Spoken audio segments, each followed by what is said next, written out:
น้องบอกไปเนี่ยกำลังมาส่วนเขตลาวใต้เนี่ยกำลังสิขามเพื่อขามฟังได้พี่น้องเพราะว่าแถบนี้เขตลาวใต้สิบ่มีขัวสิใส่วักหน่อยวักใหญ่เพราะว่าชุมชนนี้จะบอกลูกจะบอกดึงขึ้นไหมป้าไม่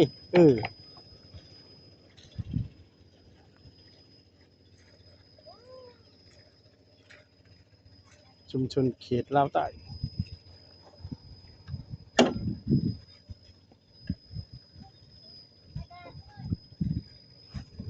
จะบอกกี้จะบอก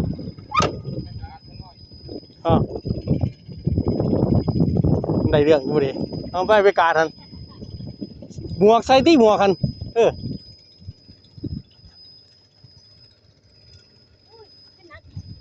แกเอาอ๋อ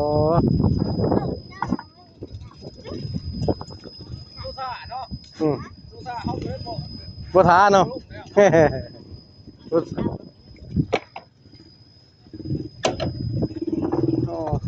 งานหน้าหนึ่งไฟกะเที่ยวน้ำมันนะเนาะเท่าไรตัวนี้30หัวเดือนเท่าไร35นั่นแหละตกแบบ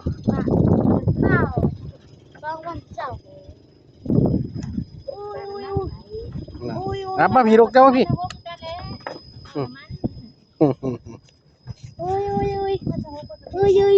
ขอหนึ่งเงิน10,000จ่ายค่าเฮือเราก่อนใช้เงิน10,000ให้ค่าเฮือเราก็เอานี่ได้ยังก็บอกให้ค่าเฮือเรา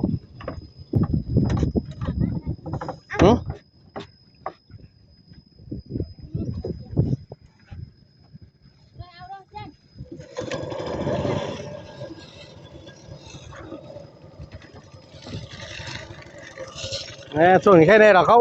ไปซื้อน้ำมันหลายเบิดมืออยู่หรอกกูนี่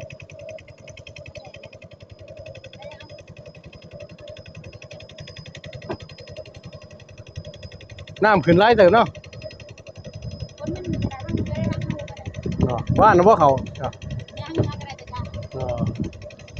ดำเลยเนาะเขาไปนั่งพ่อหมู่บ้านเนื้อเขาก็นึกใส่อยู่เนื้อนะการเนื้อมีทุก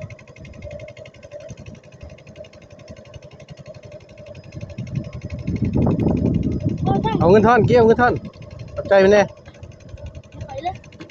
หรือไว้ใส่กระเป๋าไว้ดูฮะเงินปิวใส่กระเป๋าไว้ถือดีกระเป๋านี่กระเป๋าส่งยัดเขาเลือกเดี๋ยวมันสิออกเป็นนั่งฮะแล้วอะไรเบิ้งยัดเขาเลือกดูมันสิเหี้ยโอ้ยให้เขาเลือกมึงเหี้ยเลย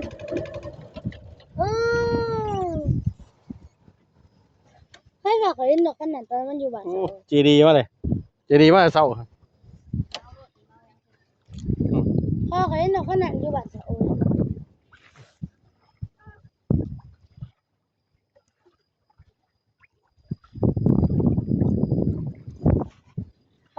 เลาะหักเลาะหักเลาะลงกันเด้อลงไปถ่ายดูไปว่ากะลงมันหนักพี่ลงสักพี่ไปหน้าด้านนี่นี่ก็เต้นยึกไปดุเต้นไปที่ดูมันบ่ได้ลง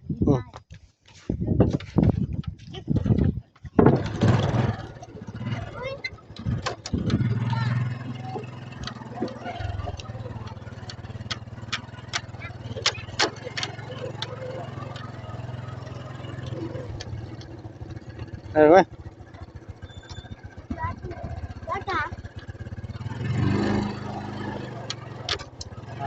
ข้างเลย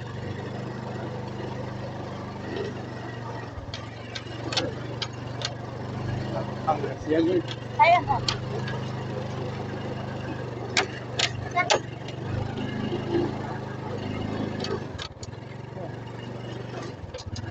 ใช่ดิ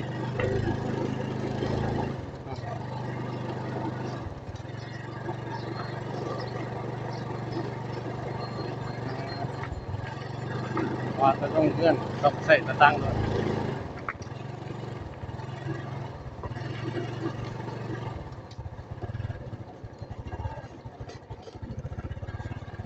ไอ้ซ่านิ่งดิเฮ็ดน้ำไผ่เคี้ยวอ่ะ เลยนาวกับข้าวอ่อน อ๋อเคี้ยวเหรอลูกผู้ปอนอ๋อ นี่นะที่หันแบบข้างลงมัน อืม อันนี้ใส่แค่ตะเล่งบ่ จะต้องไปท นี่นะ ำเท่าไหร่ถึงราคา โอ้โห โอ้เนี่ย เขาจะ เพียงเนาะ มันจะถ้าเด็กเรียกว่ารักที่ได้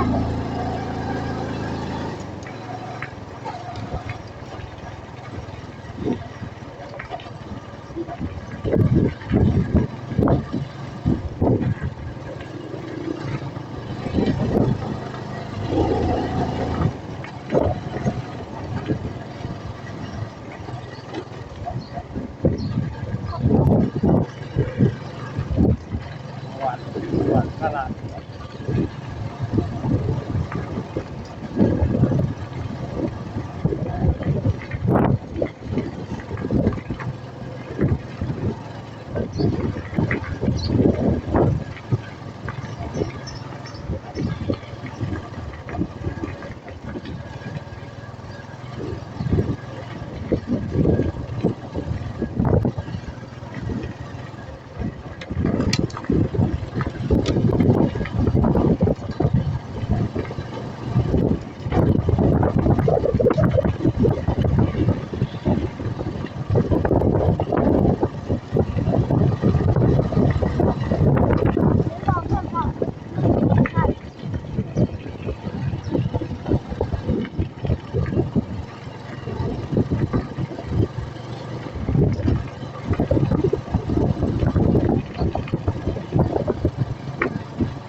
หนักเด็กเลยชุมชนแห่งดาวใต้ พวกเขา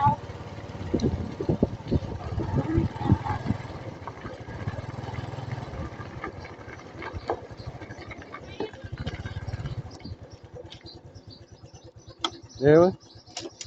ต้องกัน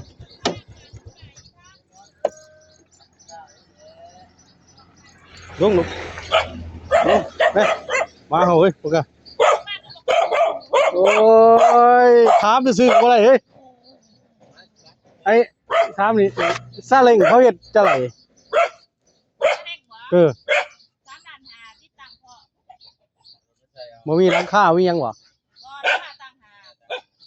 อ๋อของลุงพุทธพรนี่บ่บ่เกี่ยวบ่ลุงพุทธพรนี่บ่นี่บ่อ๋อ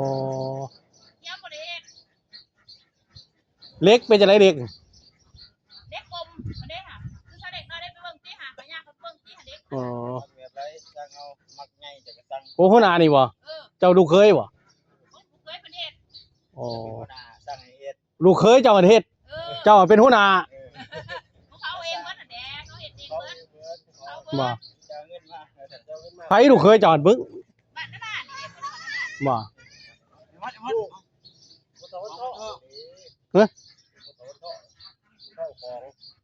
มันท้องห้องบ่โอ้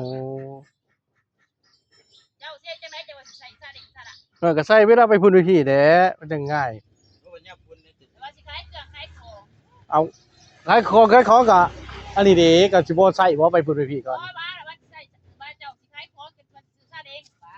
เอาจังซี่ก่อนแล้วค่อยไปมันเติมได้นี่เฮ็ดให้มันแบบว่าครบนะ เวลาเฮาบ่อยากเอาเฮาก็ถอดออกเวลาก็วางใส่จังซั่นน่ะสิไปวางแผนใส่น้ำมันติมาเบิ่งกันก่อนสิว่ารายละเอียดมันเป็นจังได ไปเบิ่งตัวแลย่างเขาเบิ่งโลดไป คันบ่ มาขั้นกินตรงวันแล้วมาขาย นอนไปโอน ขายกันแล้วมื้อจังได๋ฮะขายกันแล้วบ่เว้ยเอาไปจอดได้กัน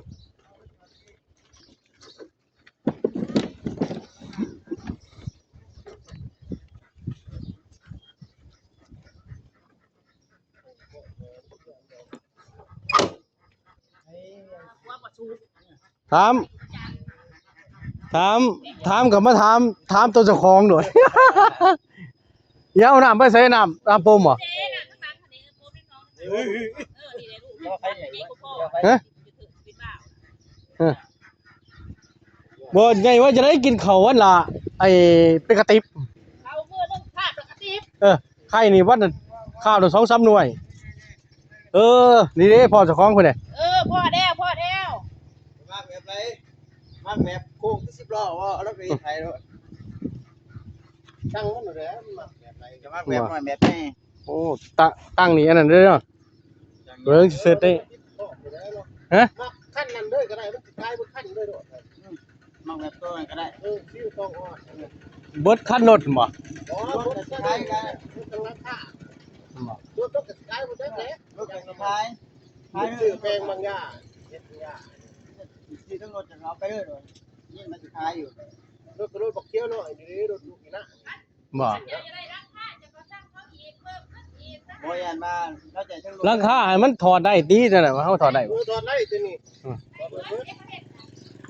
สร้างเธอได้เท่าไหร่ราคาหลานไป แบบของข่อยตอนก็ได้แบบของข่อยราคา บ่ แมวเขาก็เด้งขอได้ เอาแบบถอดได้แล้วมันจะง่ายไว้ด้านเลยเฮาก็ถอดออกนี่ ใส่ ใส่ ใส่ต้องใส่จะถอดออกโลดนี่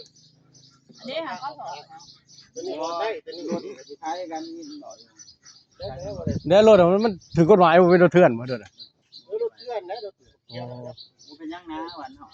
เป็นยังวันเหรอใส่เสื้อแดงให้แน่รถนะ บ่เพื่อไปใส่ปักซองกันได้หมู่ โอ้ยบ่ยาก โอ้ยเขาติดรถเจ้าเนี่ยมันยังมี2คันรถเจ้า เดี๋ยวว่าสิติคันนี้เด้